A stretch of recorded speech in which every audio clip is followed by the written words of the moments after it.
Welcome everyone, and we want to welcome our special guest, Christel Gaillard, and thank her for joining us today. Christel was actually born and raised in Cognac, France, where a love of food and wine was really instilled in her. In addition to an international business degree, she's actually earned her master's in spirits and brandy. And then after that, she's gone on to work for some very prominent spirit and wine importers all over Europe. She then went back to school, and she actually earned her MBA from Bordeaux Business School, her MBA in wine.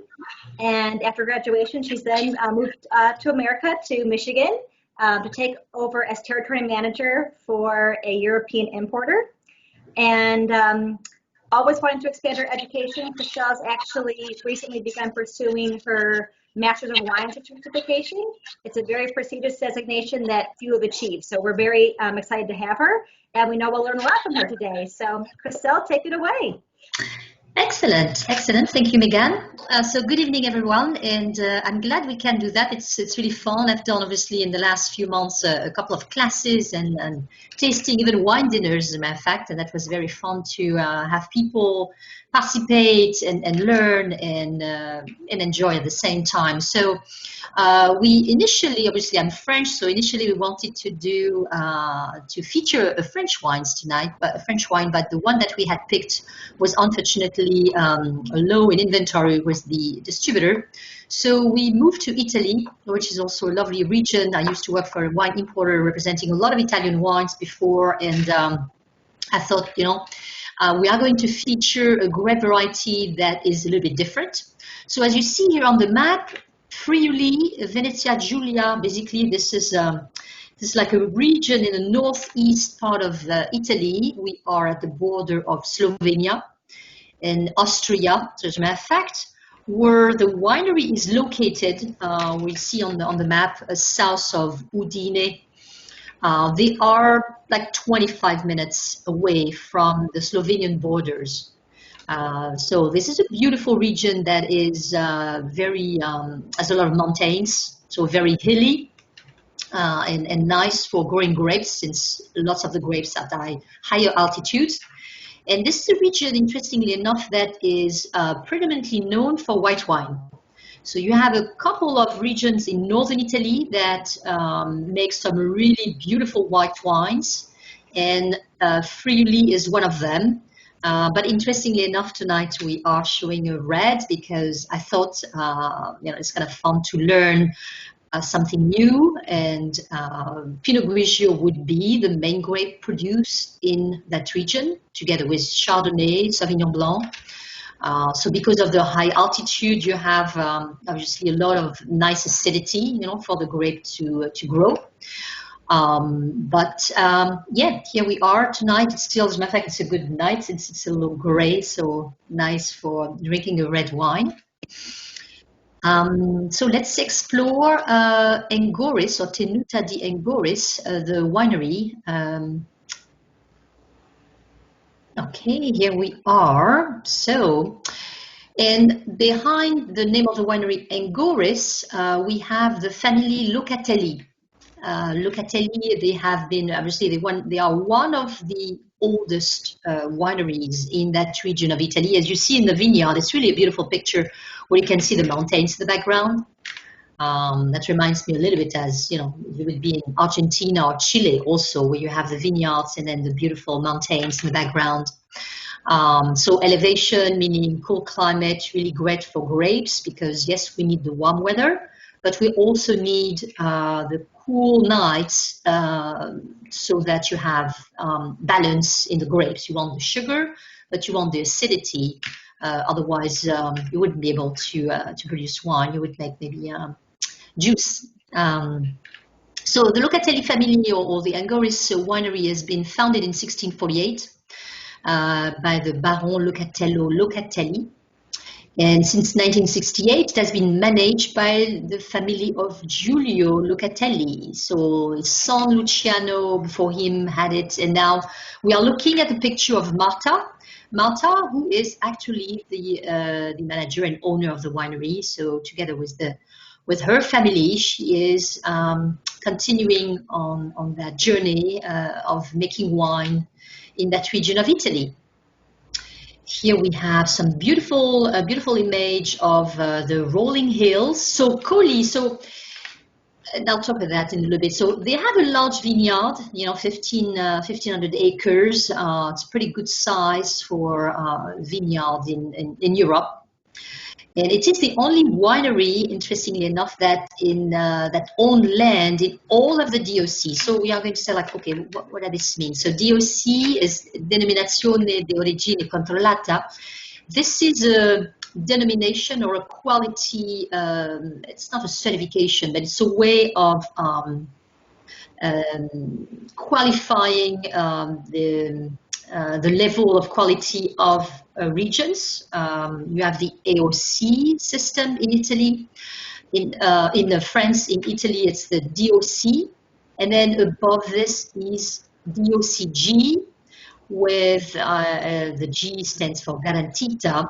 Basically, you have a consortium that control the way the grapes are grown, the way you work in the vineyard, the grapes that you can grow. So everything is very defined, very strict, but it allows, let's say for the consumers, obviously, you are going to have a certain quality of wine.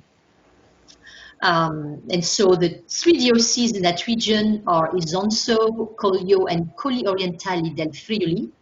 And this is a winery that has a vineyard in all of these 3 appellations.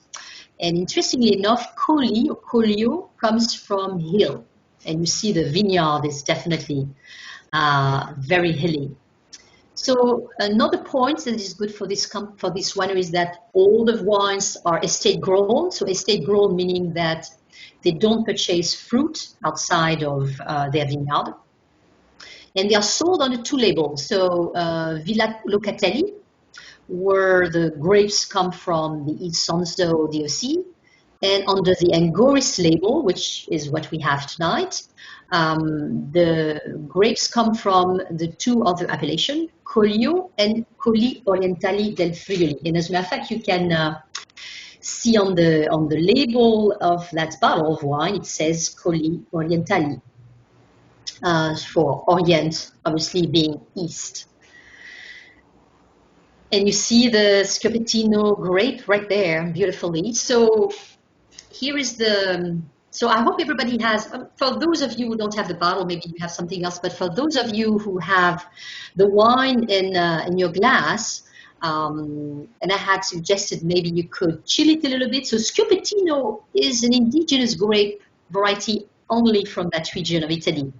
And I thought instead of showing, we could show obviously a huge quantity of the grape varietal from all over the world. But being in that time of year where it's a little warm, so maybe we don't want to taste a very rich or heavy red, I thought, we are no longer in the winter time. In the summertime, I tend to move towards red wines that have medium body, like Pinot Noir, for example, is another grape varietal that I like to slightly chill, maybe like 10, 15 minutes in the fridge. And that's so versatile and pleasant.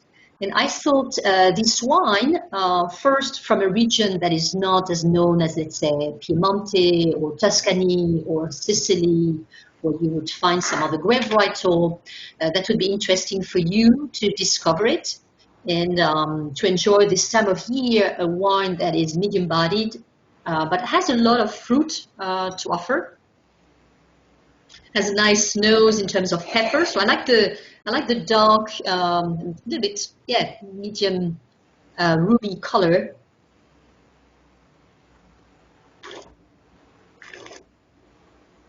And so this is a wine that has a lot of red fruit, berries especially, but then a nice freshness, nice acidity.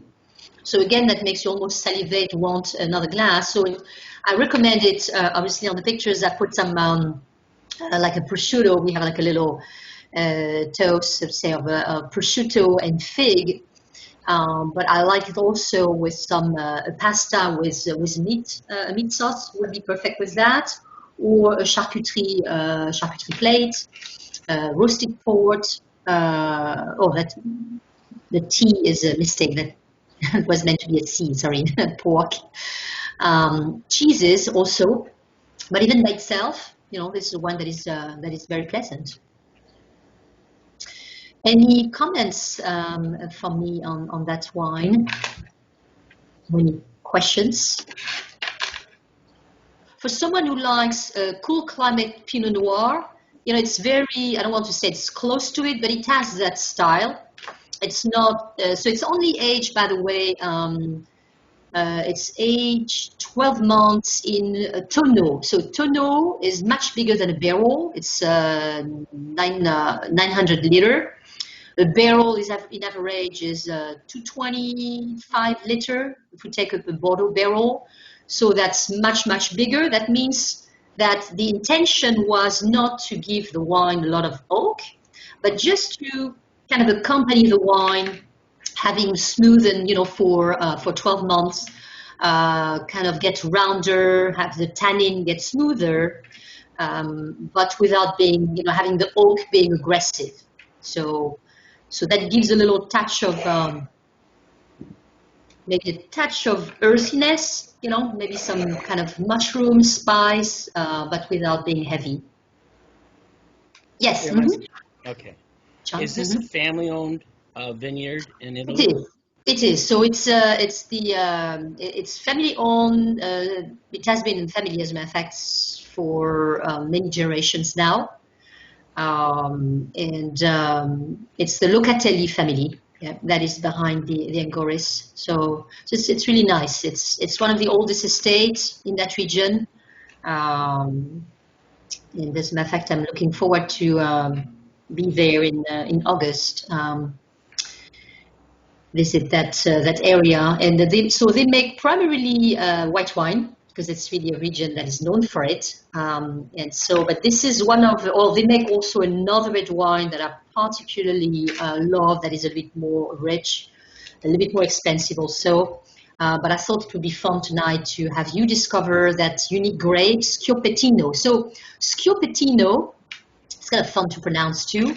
And it's, when you think about, if you think about the way of pronouncing it, Schioppettino, it makes like a psh, almost, and it comes from, as a matter of fact, popping. The popping noise of the grape has a very skin grape, and during fermentation, it makes kind of a popping noise. So hence the name of the grape, Schioppettino, because Scoppiettio means popping or crackling. So that's the origin of the name of the grape. And only 8,000 bottles are made. So again, it's really not a large production. So that's why I thought it was very unique to kind of talk about that tonight and share with you that wine. Christel, we actually have a question here from the chat. Yes. Wow, would love to know about your background. Yeah, Tracy would love to hear a little bit more about your background and what brought you to Michigan. Yeah, well, that's a good question. So 16 years ago, so I came here in Michigan in 2004. I had an opportunity to work for a small wine distributor. So back in 2004, so they sponsored me to come to the U.S. and I didn't know anything about Michigan, as a matter of fact. And I having worked for Robert Mondavi, not in California but in Europe. I had always been, I've been here in California obviously before, in some other parts of the US visiting, but never working. And so when I got this opportunity, I thought that was fantastic, because my background, so as a teenager, I was always fascinated by the globe. My brother had a lamp on his nightstand, and I was always looking at the globe. So I wanted to travel, I wanted to learn foreign languages. And so that pushed me to, from wanting to be a translator to studying foreign languages, international business, and then specializing in wine and spirits. And so here I am after 16 years. I thought I would leave Michigan because of the winters that can be pretty harsh. But I guess after 16 years, I've got used to the weather. And yeah, it's beautiful. And so now I'm continuing my education. I think it's important to do so. And in those times where I have a little bit more time now to do so, and wine is evolving all the time. There are new regulations, new grapes. So I think it's kind of nice to catch up and also, just be up to what's going on and to the next trend. And it's it's really fun industry to be in, and you learn every day. So that's a nice thing. You are never done. Like, okay, you can sit in your chair, and even after all these years, I've been in one industry now for over 25 years, and I still feel like I'm never done learning. So that makes it motivating. I think life is never boring this way, and then you continue learning and exploring. And wine is food is obviously linked together, so that makes it really nice. Have you been to any of the wineries in Michigan? And if so, is there any particular ones that you would recommend? Wow, yeah, there are a lot. So in north, if we take just the north, because there are some also on the west part of Michigan, but in the north part of Michigan, you have to name it, Shady Lane. That's the distributor who represents this wine, as a matter of fact, also has in his portfolio. They have a large amount of sparkling, white wine, they have a rosé, they have red, they have also a little bit of dessert wine, or let's say semi-sweet wine. So that's really a great winery to visit. Another winery that I like to visit is also Moby. Moby is the king of sparkling in Michigan. You can never go wrong. I think you can find it all around in a lot of restaurants. They have it by the glass. Some of it sparkling by the glass. It's really nice. Shady Lane, so yeah, that's great. Then you have also, you have so many up north. I don't know, you have also Chateau Chantal, just because of they have a few wines that are nice, but I love the location is absolutely fantastic. Where you have both sides. You have the water, and the scenery is gorgeous. So people go there mainly for the scenery of that winery. Two Lads is another winery, and I can write it down. Another one is Bryce Estate. Bryce Estate also makes a really wonderful wine. The father of Madonna is there in northern Michigan and makes some wine. What's his name again? He's Italian. Gosh, you can Google it. I'm forgetting his name right now, but I had the pleasure of meeting him at a wine dinner, an Italian wine dinner that I was doing, as a matter of fact, in an Italian restaurant in Traverse City. And here he was sitting next to me at the bar, and I had the pleasure to meet. I'm a fan of Madonna, so sorry, but and I had the pleasure to meet his father, and it was her father, and I was very proud of that. But anyway, he makes wine in northern Michigan. So so I think it's a really good fun trip to do in northern Michigan. Ciccone Vineyard. Yeah, thank you, Jessica. Ciccone Vineyards, yeah. So plenty of wineries to visit for sure in Traverse City. It's a fun trip, and you can never go wrong. Lots of web varietal like Cabernet Franc, Pinot Noir, Riesling, Pinot Gris or Pinot Grigio,